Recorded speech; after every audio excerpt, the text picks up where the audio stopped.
¿Eh? Sí, ya entro. Hola, hola, hola. Perdón por el retraso, pero ya estamos aquí. Estábamos terminando de configurar la carta del evento, que es importante. Y bueno, aquí tenemos también a Albert ya Hola, ¿qué tal? Buenas tardes. preparado. Aquí estoy preparado para, para hablar hoy de eclipses, ¿no? Bueno, tenemos un eclipse muy interesante. ¿Sí? Se va a producir en el primer grado de Cáncer y es un eclipse importante, justamente cuando están entrando los nodos en el eje Sagitario-Géminis.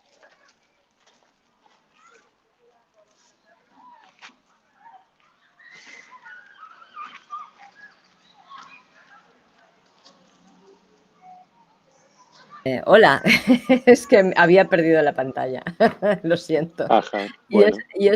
eso de que están entrando los nodos en el eje Sagitario-Géminis, para los que no saben de bien qué quiere decirlo, ¿podrías explicar, por favor? Porque Sí, claro, claro. De eso se trata. No solamente se trata de explicar esta anécdota, porque en el fondo lo que ocurre es que son configuraciones planetarias que conllevan, pues, a lo mejor la comprensión muy incidental de un momento concreto, de un momento histórico, ¿no?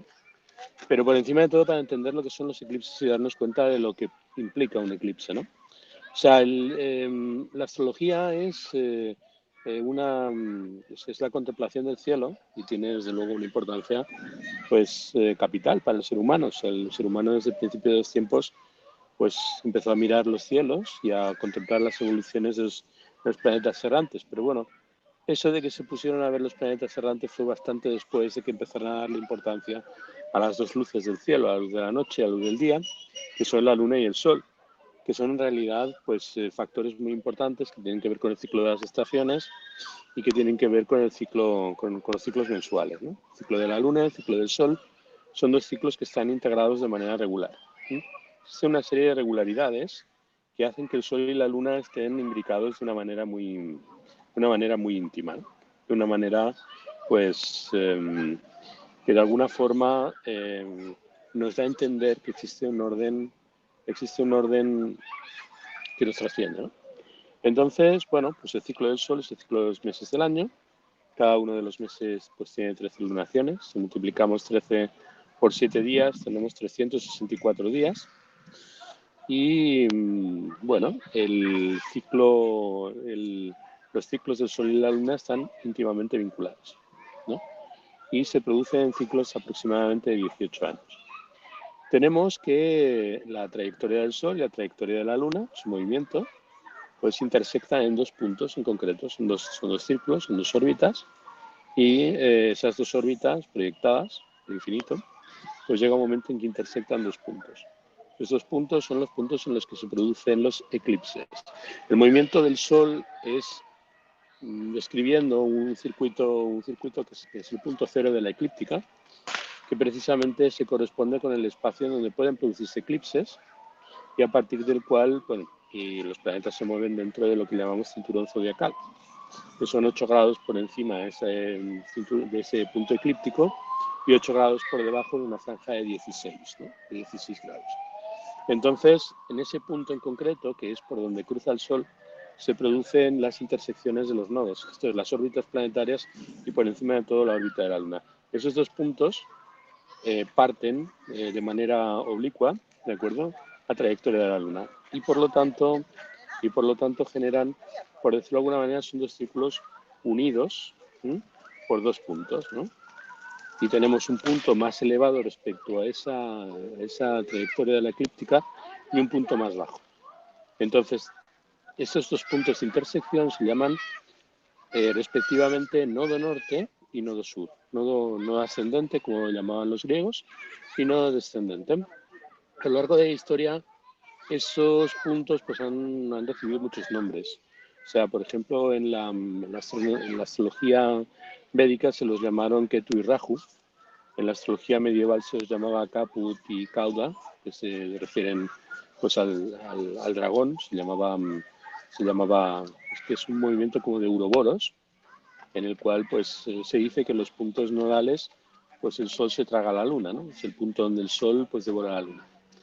Y los ejes nodales son los puntos en donde se generan los eclipses. Son esos dos puntos en los que intersectan la órbita del Sol y la órbita de la Luna.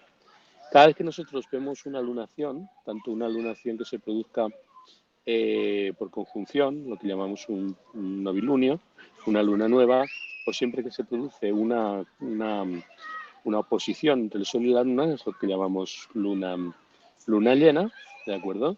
Pues se da una fase del ciclo del Sol y de la Luna que tiene unos significados especiales, ¿no? Unos significados y eso ocurre todos los meses, claro. Entonces, cuando se da una de esas lunaciones en conjunción con cualquiera de los nodos, pues se genera lo que denominamos eclipse. El eclipse es un momento importante, en el sentido de que implica una fase de reseteo. Y bueno, pues voy a explicar un poco pues cómo los antiguos descubrieron los eclipses y en realidad cómo está articulado, de acuerdo, es sus ciclos, ¿no? Hay que tener en cuenta que los ciclos del Sol y de la Luna se dan en ciclos de 18 años y 9 días, y bueno, 9 a 11 días, dependiendo de si hay años bisiestos en medio, ¿no?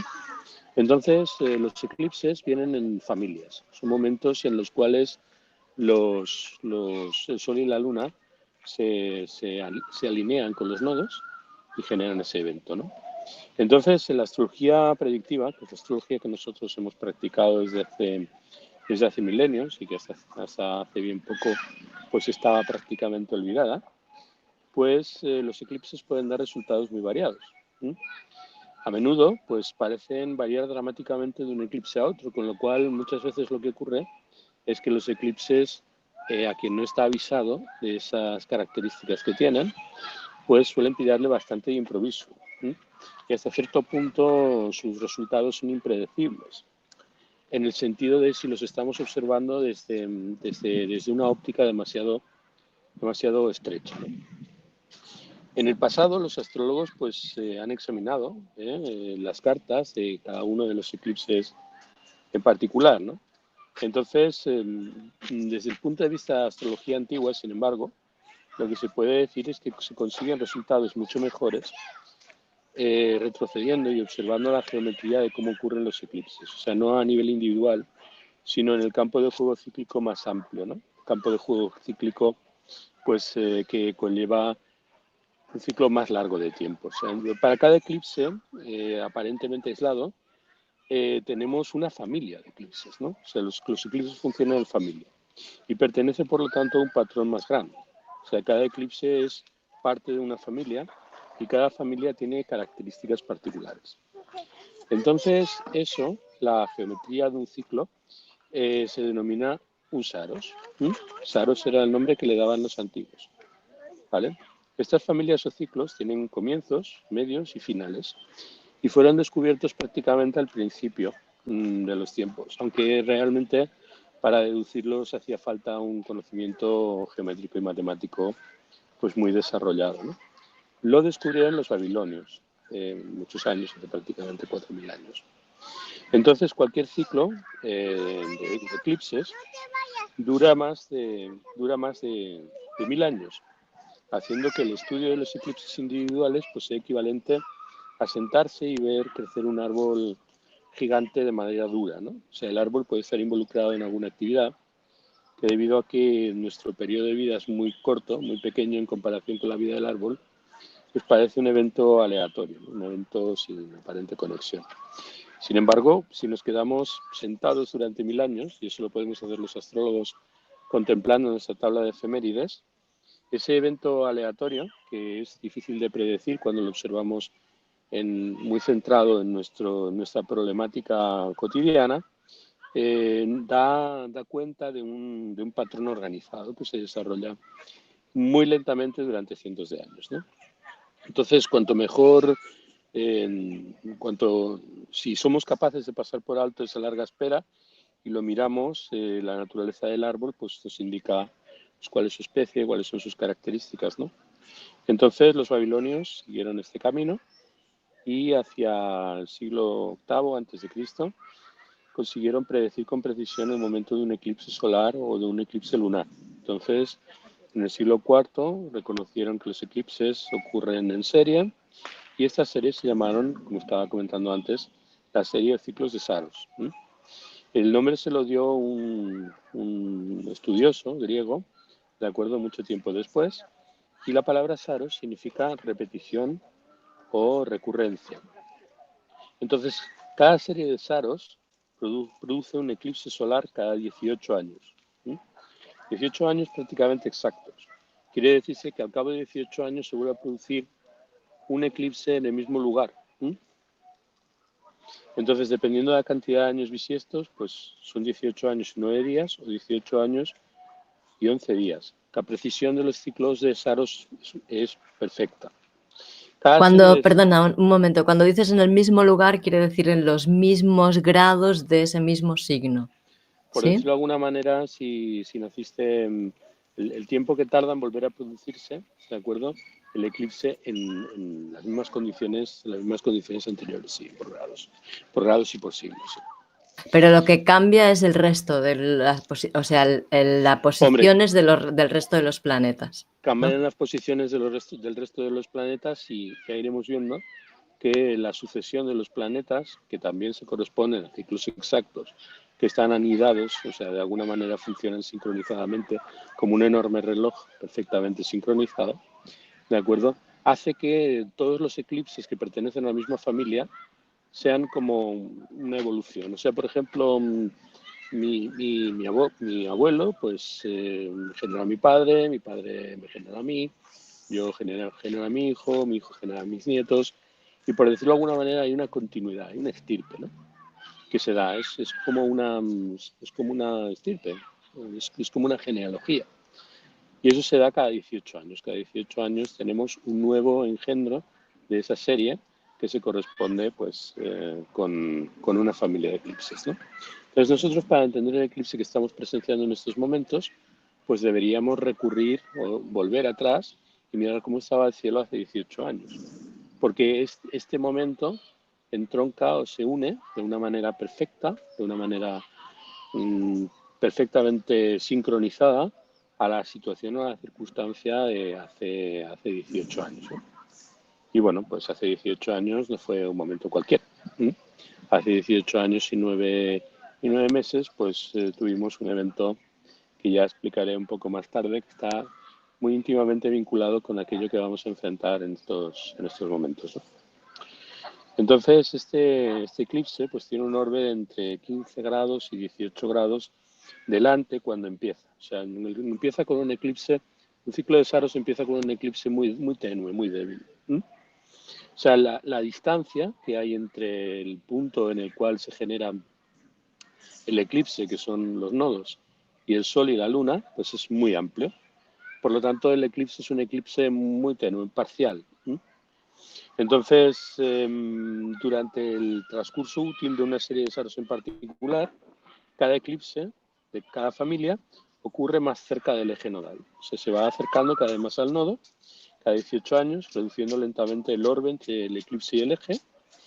Y a medida que este cierre lento del orbe ocurre cada cientos de años, los eclipses dentro de una serie dada pues, se mueven de parcial a total a medida que alcanzan entre el 9º y el 11º grado del eje nodal.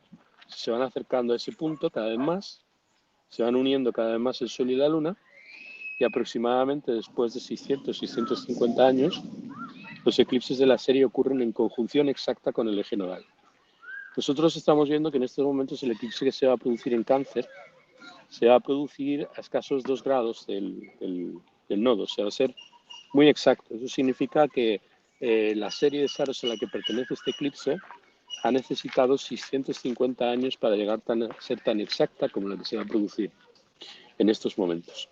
O sea, podríamos decir que es un momento de maduración del ciclo de Saros. El ciclo de Saros tiene 1300 años. Es un ciclo de 1300 años.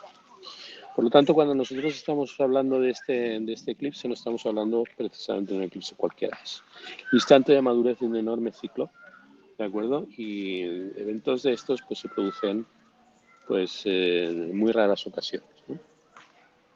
Entonces, a medida que se va cerrando el orbe, llega un momento en el que prácticamente están unidos. En estos momentos nosotros además observamos un detalle que hace muchísimos siglos que no se produce, que es la primera vez que se produce un eclipse con un orbe tan cerrado en dos signos diferentes.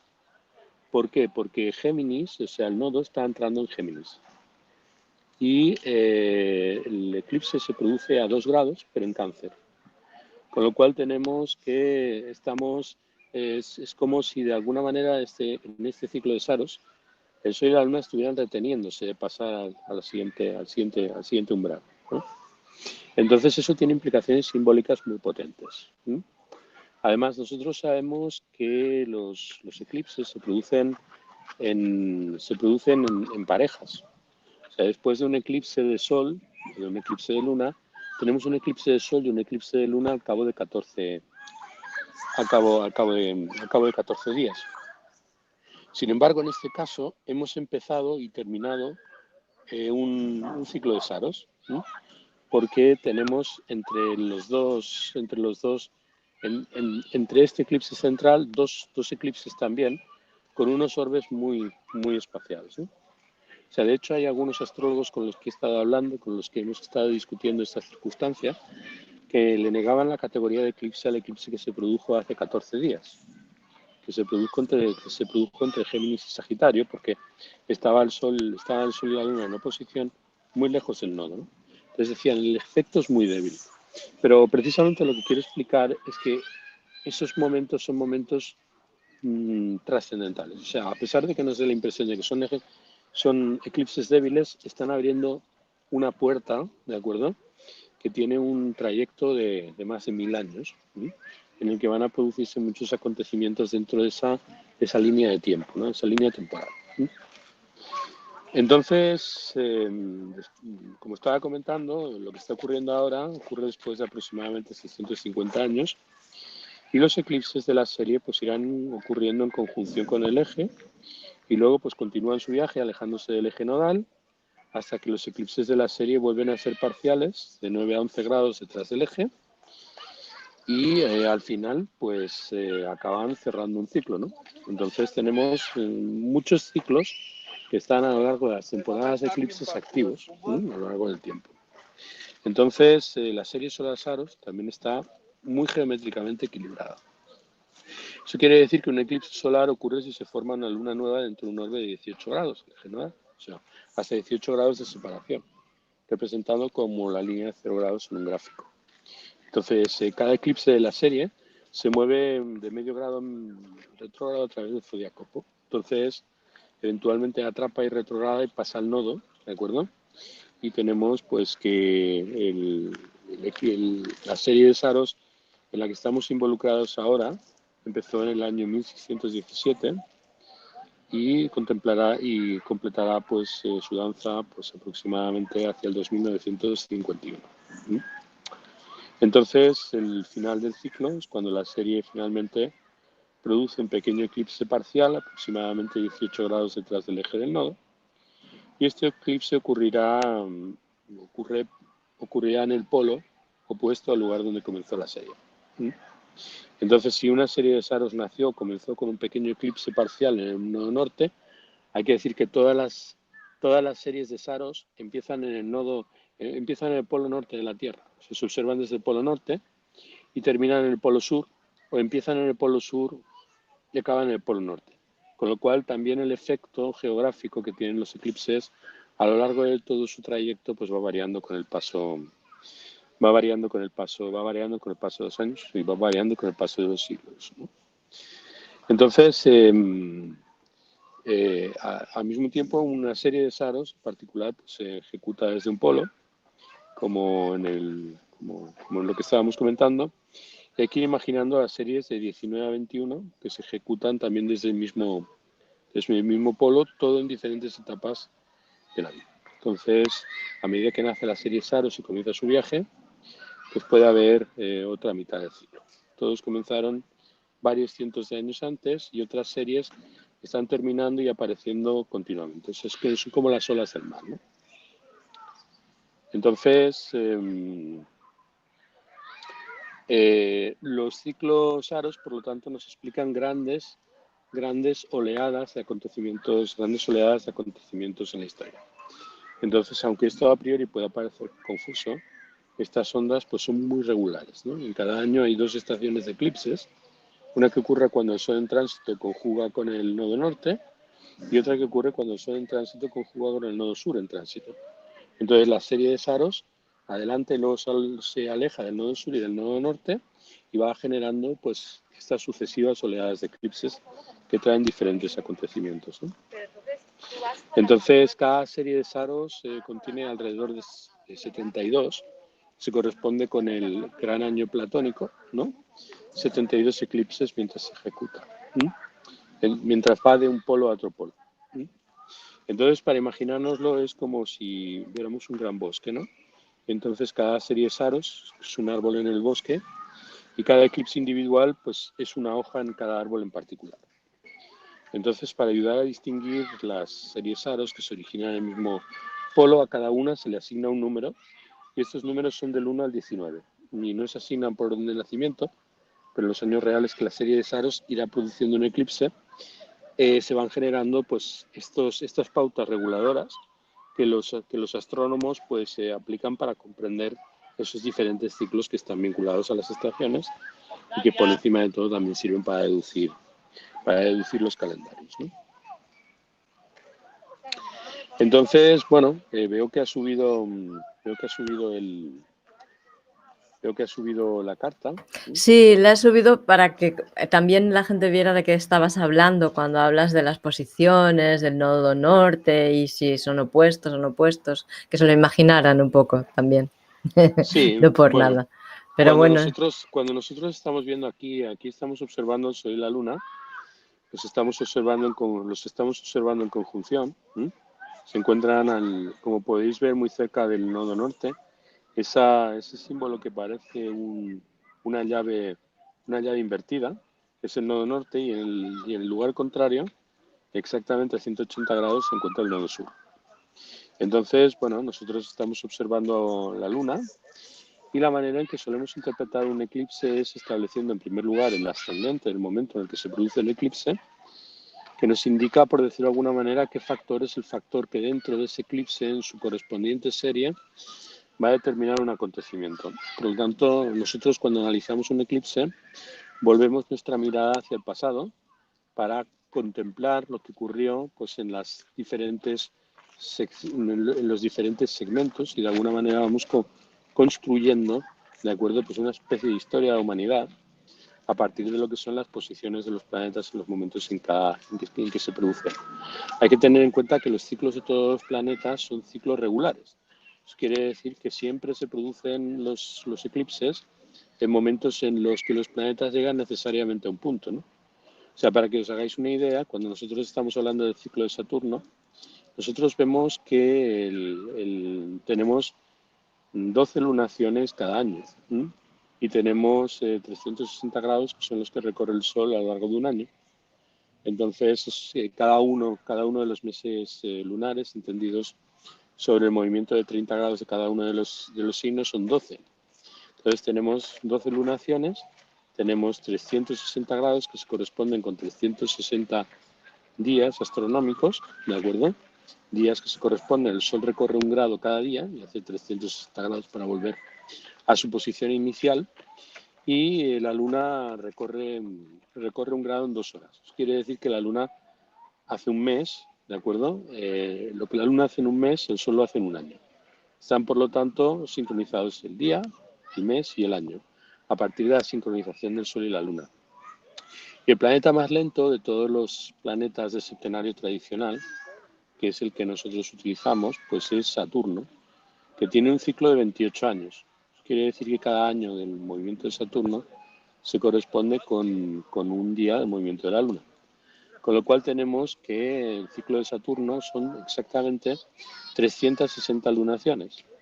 Por lo tanto, lo que hace el ciclo de Saturno es que vincula de manera perfectamente geométrica, o sea, de una forma perfecta, el ciclo del Sol y de la Luna y establece todas las bases sobre las cuales se articula el calendario universal.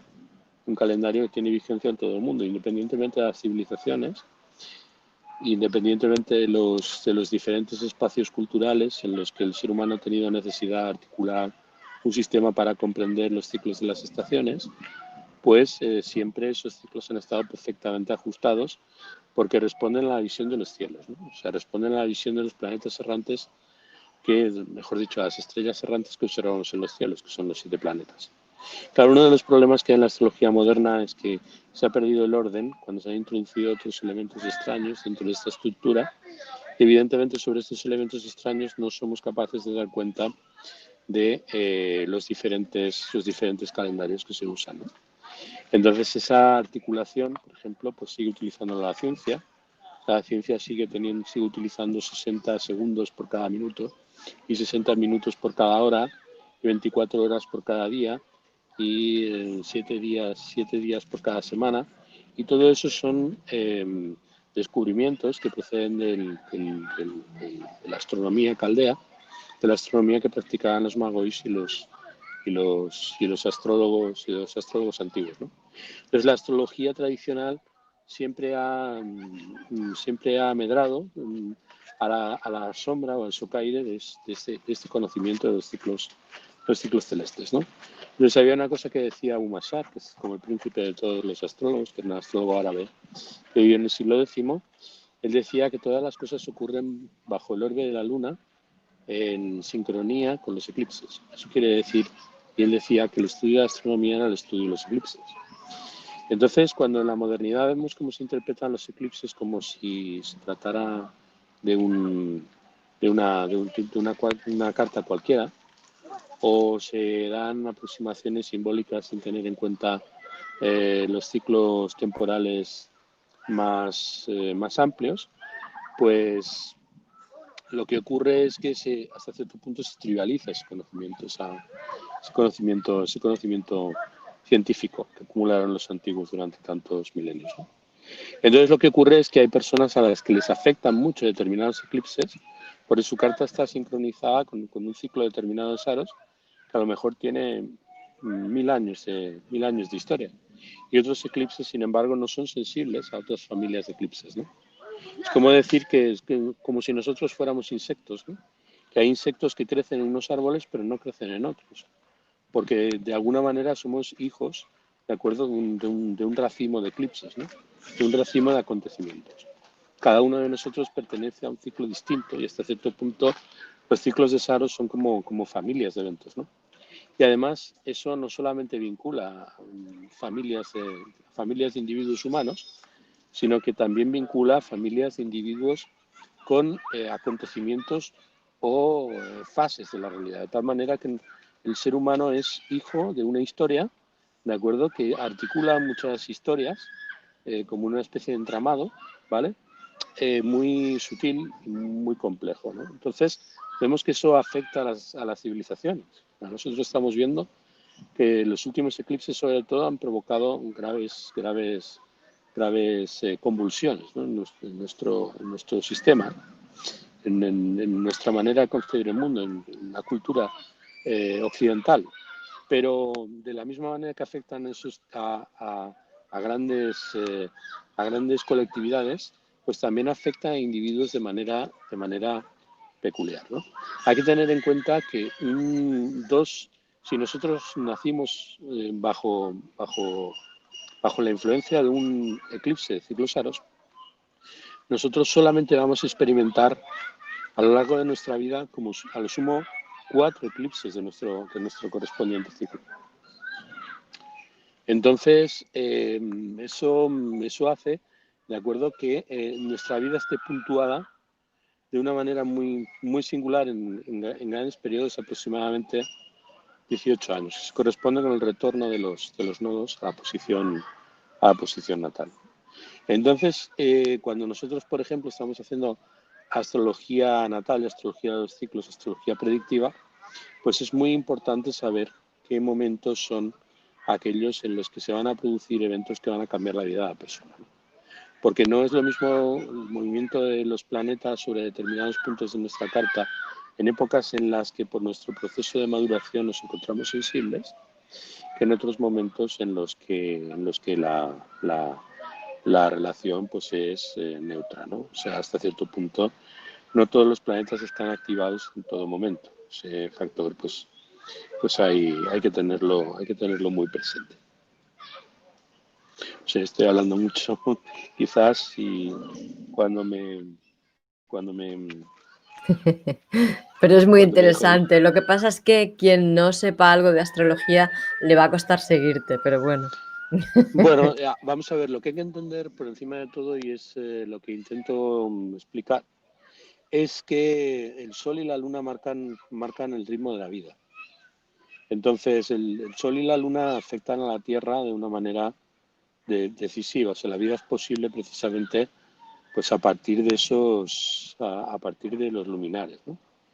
Entonces, todo lo que vemos, todo lo que nos influye está relacionado con el ciclo del Sol y de la Luna, hasta cierto punto, y son los factores que rigen pues la vida en la Tierra. Y los ciclos de los eclipses son los ciclos que puntúan, ¿de acuerdo?, la manera en que se articulan esos dos principios, ¿no?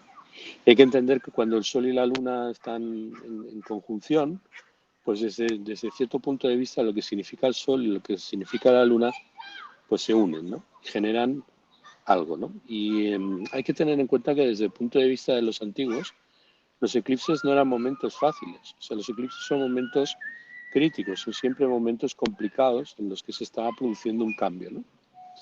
Entonces, hasta cierto punto, los antiguos, que venían de culturas que tenían una visión muy amplia de la existencia, pues veían esos procesos y esos momentos pues con con mucho recelo y algunas veces con con mucho dolor, ¿no? O sea, percibiéndolo a lo mejor de una manera que nos podría resultar que nos podría resultar fatalista, ¿no? Claro, como un duelo por el Sí. cambio, ¿no? Ujú. Entonces, bueno, hablando del eclipse del 21 de junio, entonces, obviamente, otra característica muy importante del eclipse que se va a producir es que es un eclipse que se va a producir con el solsticio. ¿Sí? El solsticio pues se corresponde con San Juan y con Navidades, o sea, el momento en el cual el Sol pues tiene el máximo número de horas de luz, o sea, los días la luz del día dura 14 horas y la noche dura 10, mientras que en invierno, pues el solsticio de invierno, la noche dura 14 horas, el día dura 10, ¿no? Entonces, justamente con el solsticio de verano, el Sol se encuentra muy elevado en el cielo, se encuentra en el punto más elevado, ¿vale? Y en el solsticio de invierno se encuentra en su punto más bajo. Es otro factor que además le da todavía más preponderancia al eclipse que vamos a ver, es que se produce el día del paso del Sol en una de las puertas del año, ¿no? Es que la puerta la puerta del año de Cáncer, ¿no? Es el momento en el que el Sol, a partir de ese momento, el Sol va a bajar sus horas de luz hasta que llegue al 21, hasta que llegue el 21 de diciembre, ¿no? Entonces, obviamente, no siempre los eclipses solares coinciden con los solsticios, de hecho es bastante raro, ¿no? Este año 2020, este eclipse coincide con el solsticio de verano en el hemisferio norte, que es donde estamos, y tradicionalmente el 21 de julio en la astrología mundial corresponde a la puerta de Cáncer, ¿sí? Que se asocia a la energía del pueblo, ¿no? Cáncer está muy vinculado a la gente, ¿no? Está muy vinculado al, al, a, la, a la gente del pueblo, ¿no? En nuestra historia reciente hubo un año en el que también tuvimos un eclipse solar el 21 de junio.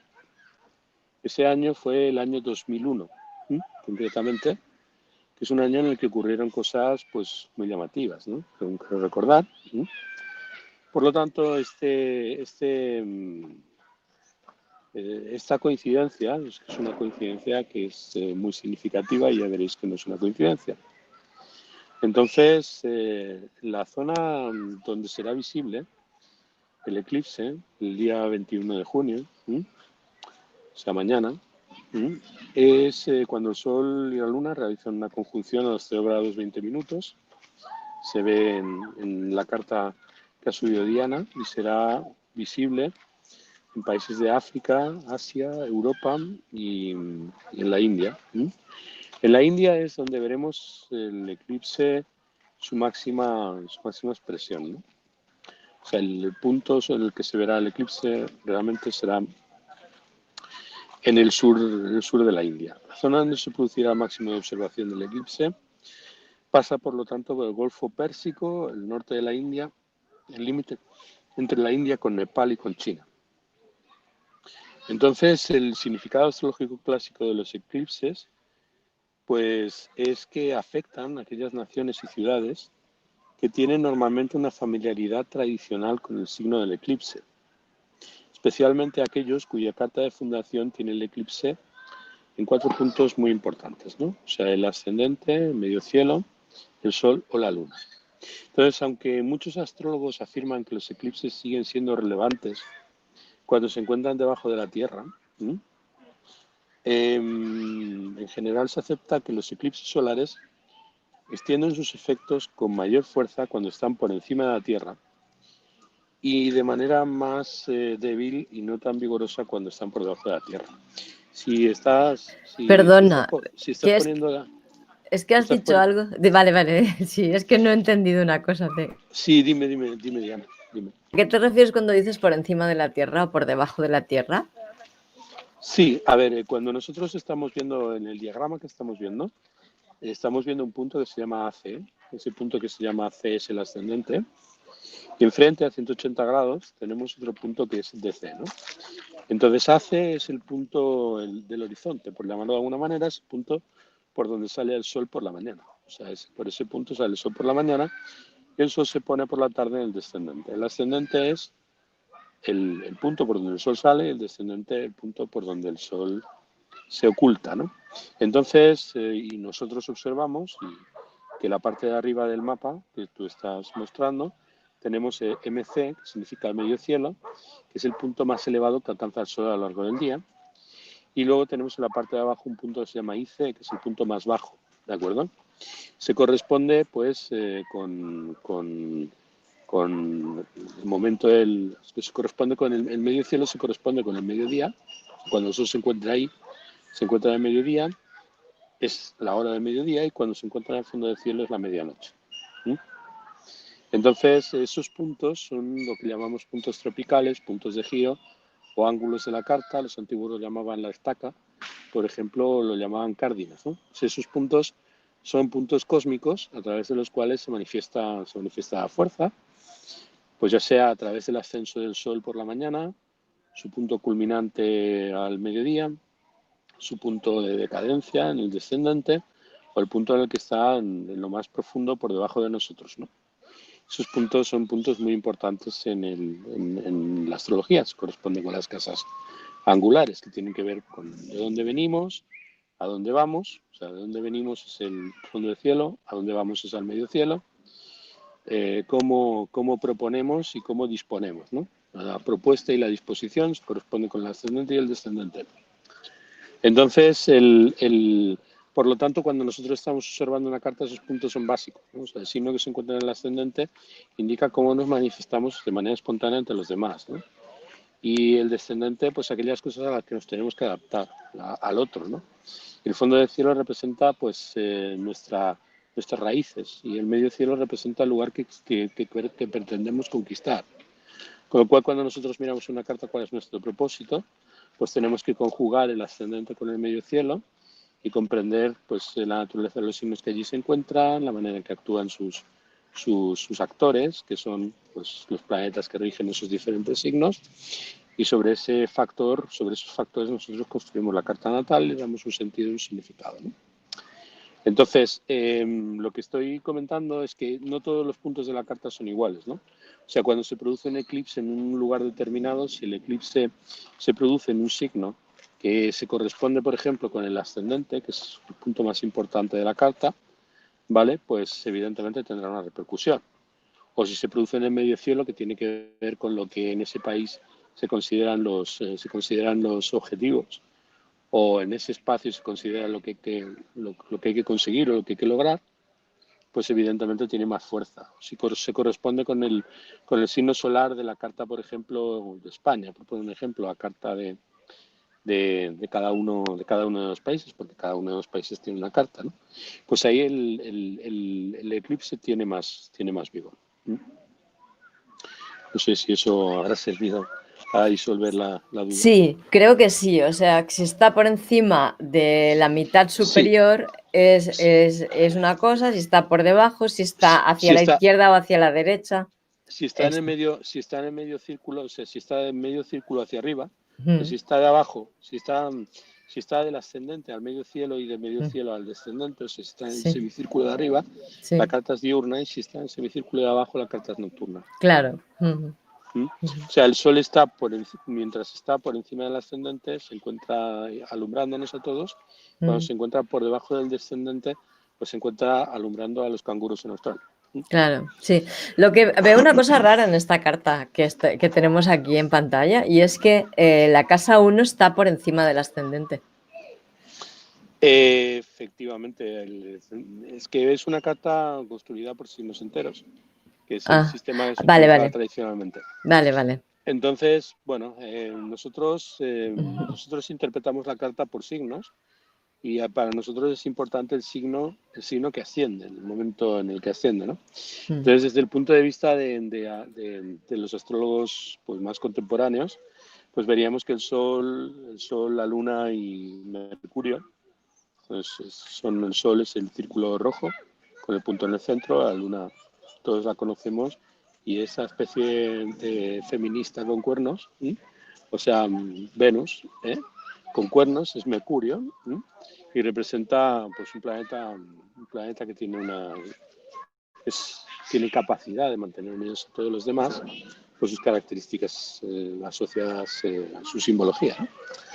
Entonces, bueno, pues estamos viendo que desde un punto de vista dinámico, el Sol, la Luna y Mercurio se encuentran en cadencias, en casas cadentes, y esto pues es muy significativo de la situación, de la circunstancia que se va a reflejar en el espacio que hemos tomado como punto de referencia para la carta. O sea, la casa 12 tiene que ver con las reclusiones, tiene que ver con los confinamientos, tiene que ver con la depresión, tiene que ver con los procesos de catarsis, tiene que ver también con las penalidades y con los encierros, precisamente.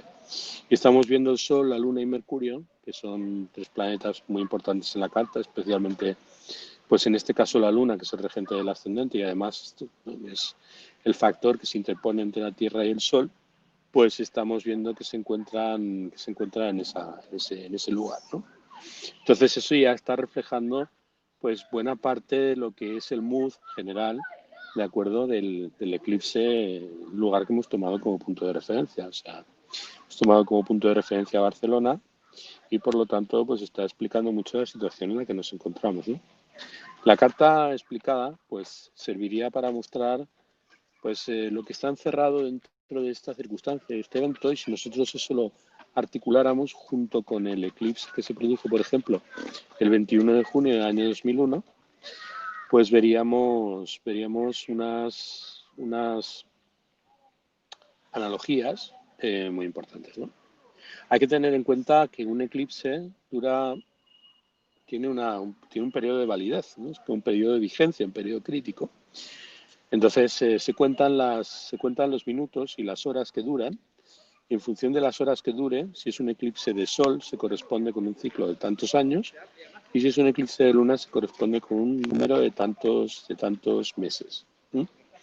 ¿Por qué? Porque la luna en su ciclo mensual, ¿de acuerdo? Su ciclo es mensual, o sea, tarda en girar y volver a su punto de origen aproximadamente un mes, y el sol hace su giro, como todos sabemos, de acuerdo, a lo largo de un año. Entonces, cada hora que dura el eclipse se traduce, si es un eclipse lunar, en meses, y si es un eclipse solar, se traduce en años. Entonces, cuando nosotros vemos, por ejemplo, pues el eclipse que se produjo el 21 de junio del año 2001, pues el 21 de junio del año 2001 pues abre una puerta muy importante, de acuerdo al periodo, a un periodo de 20 años. Pues bueno, ese año fue un año de, luctuoso y que todos recordaremos, los que los que lo vivimos, ¿no? Yo no me acuerdo, ¿qué pasó? Bueno, se produjo el atentado al World Trade Center, ¿m? Y además también coincidió con una conjunción de Saturno-Júpiter, ¿de acuerdo? Porque la conjunción de Saturno-Júpiter también se produce en un ciclo de aproximadamente 20 años. Aquí todo está mañado. O sea, hay que decirlo que todo está mañado. Es que la inteligencia universal, ¿de acuerdo? Se ha confabulado, ¿de acuerdo? Para darnos, para mostrarnos pautas matemáticas que sirven para explicar el devenir de los acontecimientos con total precisión, ¿no? Entonces, eso es lo que decía, Ben Ezra, ¿no? Decía, la astrología es simplemente el libro en el que Dios escribe sus versos, ¿no? Tiene una mentalidad racionalista, este Dios, que construye todas las cosas a partir de ciclos temporales a través del movimiento de los planetas con una perfección asombrosa, ¿no? Entonces, bueno, pues os preguntaréis, o sea, si este eclipse se produce en Cáncer, o sea, qué países son los que sintonizan con este signo, ¿no? O sea, Estados Unidos, por ejemplo, ya vimos en la anterior, en el eclipse del año 2001, ¿m? Pues también tuvo un protagonismo bastante grande, ¿no? O sea, Cáncer está asociado a Estados Unidos, Canadá, Holanda, Argentina, Escocia, Nueva Zelanda, Paraguay, Liberia, Congo, Laos, Malawi, Mozambique, Ruanda, las Islas Salomón, Somalia.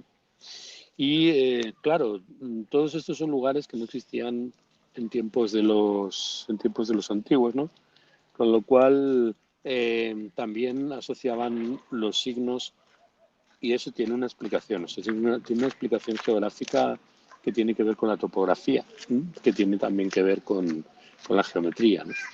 Y hablaban de que estaban asociados, por ejemplo, al signo de Cáncer, ciudades como Manchester, Ámsterdam, Venecia, Milán y a Nueva York, ¿sí? Argelia, Estocolmo. ¿Sí? Si nos fijamos en la incidencia en esos lugares fue grande, ¿no? A nivel individual, en una carta astrológica personal, los efectos de los eclipses son importantes cuando el eclipse está a un grado de una conjunción u oposición al Sol, a la Luna o a los ángulos natales, ¿no? O sea que no todos, es lo que estaba comentando antes, no todos los eclipses nos afectan igual.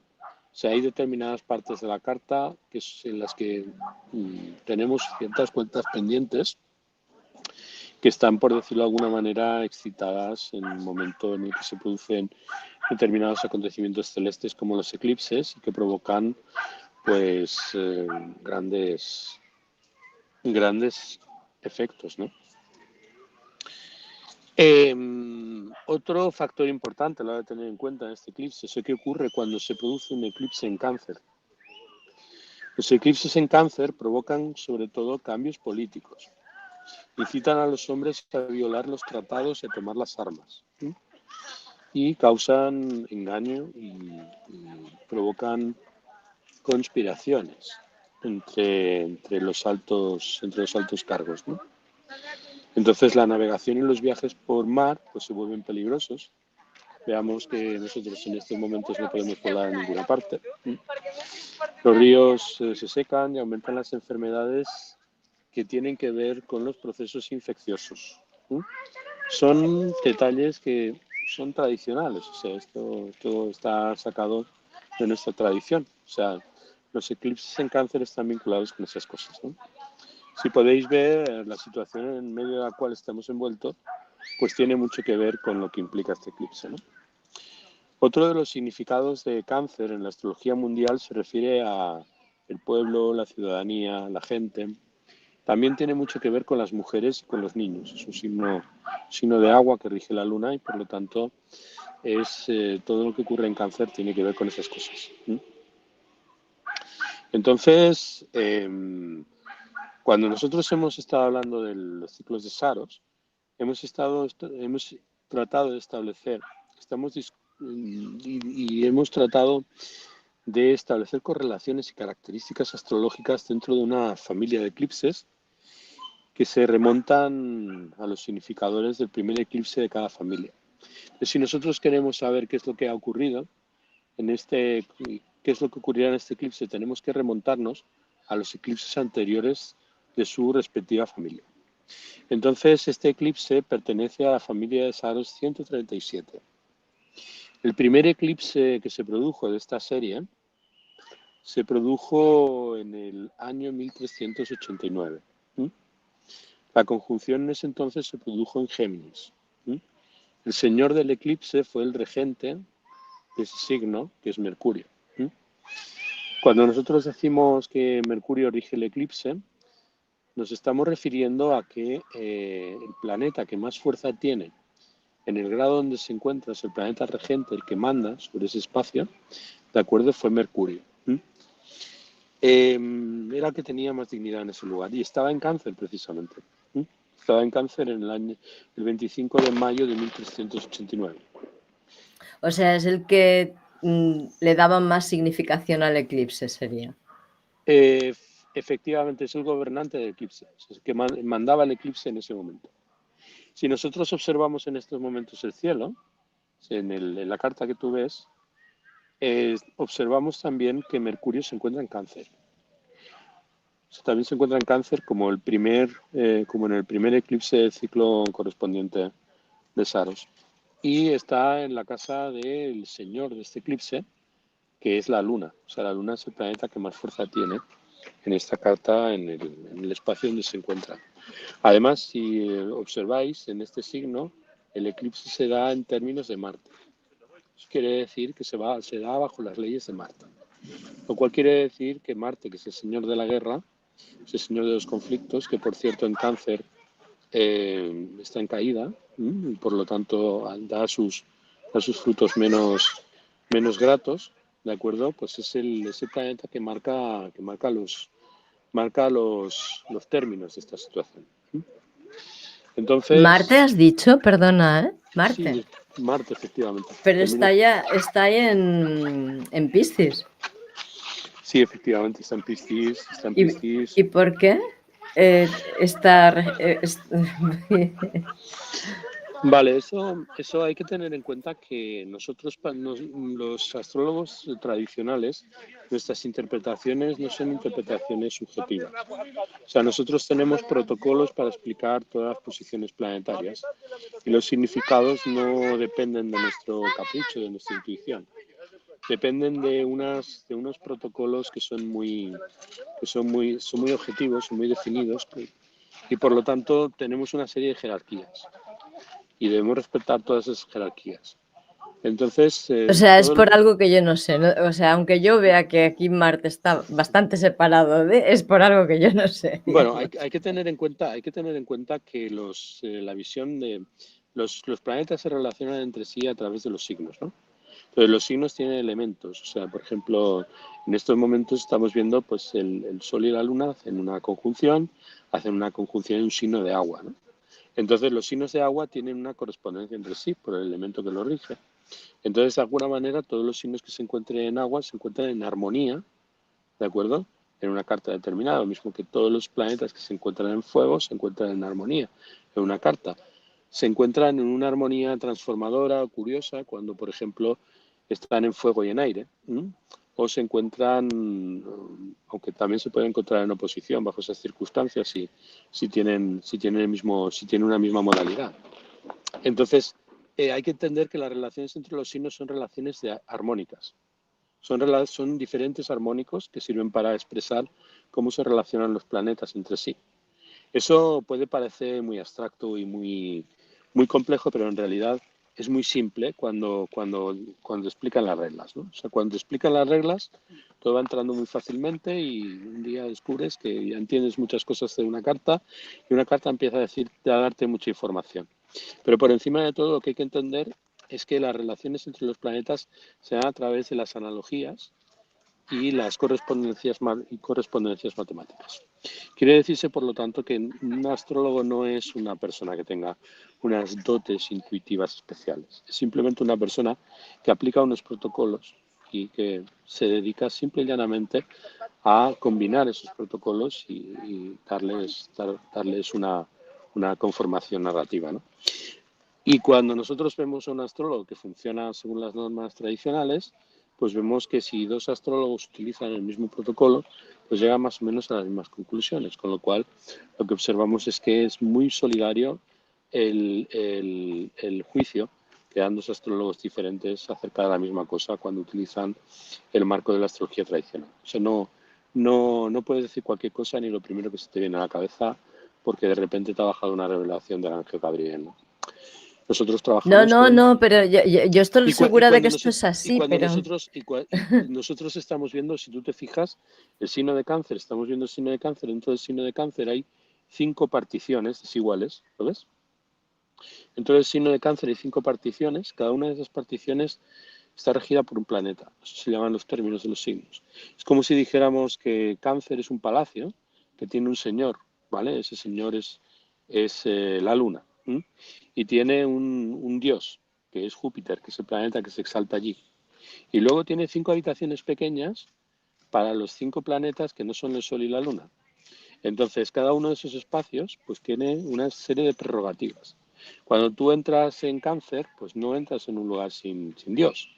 Entras en un lugar que tiene un propietario, que tiene unas reglas que hay que cumplir. Entonces, el sistema de regencias y de dignidades nos da información acerca de cómo se establecen las diferentes jerarquías que dan lugar a los acontecimientos. Por ejemplo, un planeta entra en el grado 0 de cáncer. Ocurren una serie de cosas. O sea, en primer lugar, queda a disposición de la Luna, porque la Luna es la propietaria de cáncer. Y además tiene que rendir homenaje a Júpiter, porque es el planeta que allí se exalta. Y además entra en la habitación de Marte, con lo cual tiene que hacer las cosas que le corresponden como planeta en el lugar donde se encuentra, según las normas que le indica Cáncer. Y además, como es una carta diurna, pues tiene que rendir pleitesía al planeta que tiene gobierno sobre el agua, sobre el elemento agua en una carta diurna, que es Venus. Y eso implica una serie de correspondencias, porque cada una de esas jerarquías implica unas obligaciones diferentes. Entonces los planetas tienen que cumplir con esas normas. Si nosotros sabemos qué normas son, planetas, estoy diciendo, hay que entender a los planetas como las manecillas de un reloj, ¿no? O sea, cuando la manecilla del reloj llega a las 3, ¿de acuerdo? Pues de repente pues hay que comer. O a las 9, pues suena el despertador, te tienes que levantar. O sea, lo que indican los planetas son los momentos en los que ocurren las cosas. No son los factores que determinan que las cosas ocurran, sino indican los momentos en los que tienen que ocurrir. Ese factor también es importante. Cuando nosotros estamos viendo, es por lo como tanto, que disponen la energía de una manera en que facilita que sucedan unas determinadas cosas de una determinada manera, ¿no? En el ambiente, digamos, ¿sí? Eso sí, se crea. es como por ejemplo cuando tú subes una colina un día de verano, de acuerdo, justo antes de que se produzca una tormenta, ¿no? Y de repente empiezas a notar que todo es, bueno, tú tienes pelo. Yo no lo noto de manera tan evidente, pero tu pelo se eriza, se pone a flotar, ¿no? Porque hay electricidad estática. Entonces, en esas circunstancias, pues yo te diría que rápidamente vayas a un lugar, pues resguardada esa electricidad estática, porque si en algún momento, ¿de acuerdo? Estableces un puente entre la Tierra y la electricidad estática que se produce, ¿de acuerdo? Pues puede caerte un rayo, puedes electrocutarte. Es lo mismo que pasa con los planetas. Cuando se produce una alineación cósmica, ¿de acuerdo? Esa alineación cósmica crea una especie de portal, que es lo mismo que te pasa, exactamente lo mismo, es el mismo principio que tiene que ver con lo que te pasa cuando asciendes a una colina un día de verano justo antes de una tormenta. O sea, son los mismos principios, son principios físicos que hacen que en